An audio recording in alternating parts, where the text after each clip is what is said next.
संसद का शीतकालीन सत्र शुरू हो चुका है। लोकसभा में जब तोमर बिल पेश कर रहे थे तब विपक्ष चर्चा की मांग पर हंगामा कर रहा था। विपक्ष कृषि कानूनों पर चर्चा की मांग कर रहा है, लेकिन सरकार कृषि कानूनों पर चर्चा के लिए तैयार नहीं है। सरकार का कहना है कि जब प्रधानमंत्री मोदी खुद माफी मांग चुके हैं तो फिर किस बात की चर्चा। इसी पर छत्तीसगढ़ कांग्रेस से लोकसभा सांसद दीपक बैज ने कहा कि बिना चर्चा के बिल पास कर दिया गया है। बात करने के लिए मौजूद है छत्तीसगढ़ से लोकसभा सांसद दीपक बैज। सर, आज लोकसभा के अंदर जो 3 कृषि कानून का जो विधेयक था वो पारित कर दिया गया है। कुल मिलाकर कैसा रहा आज का ये दिन? देखिए, आज का दिन शीतकालीन सत्र का पहला दिन था और पूरे दिन गर्मा गर्मी रहा। तो मैं बहुत बहुत बधाई देता हूं देश के अन्नदाताओं को, जिनकी मेहनत से लगभग 1 साल की धरनारत आंदोलन के बाद 3 कृषि काले कानून अंततः केंद्र सरकार को वापस लेना पड़ा। इसके लिए मैं बहुत बधाई देता हूं। साथ ही हम लोग पूरे विपक्ष की पार्टियों ने सरकार से मांग की कि इस पे चर्चा कराना चाहिए। आखिर इतनी देर क्यों नहीं लगाई वापस बिल को वापस करने में।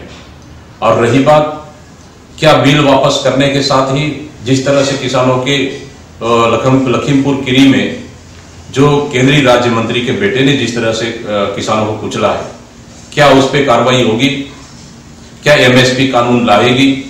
इन मुद्दों को लेकर विपक्ष चर्चा चाह रही थी, लेकिन सरकार इन चर्चाओं से कहीं न कहीं भाग रही है। आज संसद के अंदर कांग्रेस की तरफ से प्रोटेस्ट भी किया गया, जिसमें सोनिया गांधी और राहुल गांधी भी मौजूद थे। ये प्रोटेस्ट आखिर क्यों किया गया था?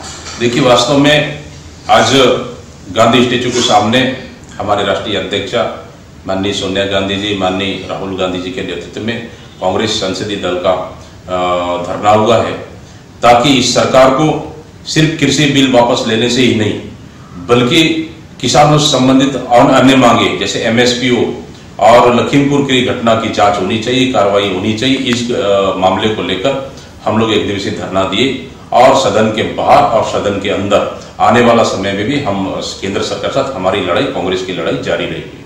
3 कृषि कानून का ये जो बिल है वो लोकसभा से पारित हो गया है। अब कांग्रेस की आगे की क्या रणनीति रहेगी?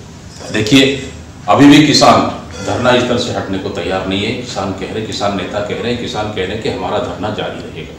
निश्चित रूप से कांग्रेस का भी स्टैंड रहेगा कि अभी सिर्फ किसान बिल वापस लेने से ही नहीं चलेगा, बल्कि कहीं न कहीं देश के किसानों की सुरक्षा के लिए, उनकी गारंटी के लिए एमएसपी कानून लागू करना पड़ेगा और किसानों का सुरक्षा के लिए सरकार कहीं न कहीं इंतजाम करना पड़ेगा। इन मुद्दों को लेकर कांग्रेस का स्टैंड रहेगा कि आने वाला समय में हम लोग और लोकसभा के बाहर और लोकसभा के अंदर इसके लिए हम लड़ाई लड़ेंगे।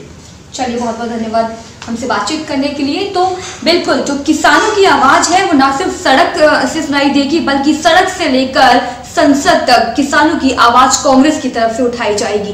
हमारे साथ जुड़े हुए थे छत्तीसगढ़ से लोकसभा सांसद दीपक बैज। दिल्ली से ज्योति सिंह की रिपोर्ट, A1 टीवी न्यूज।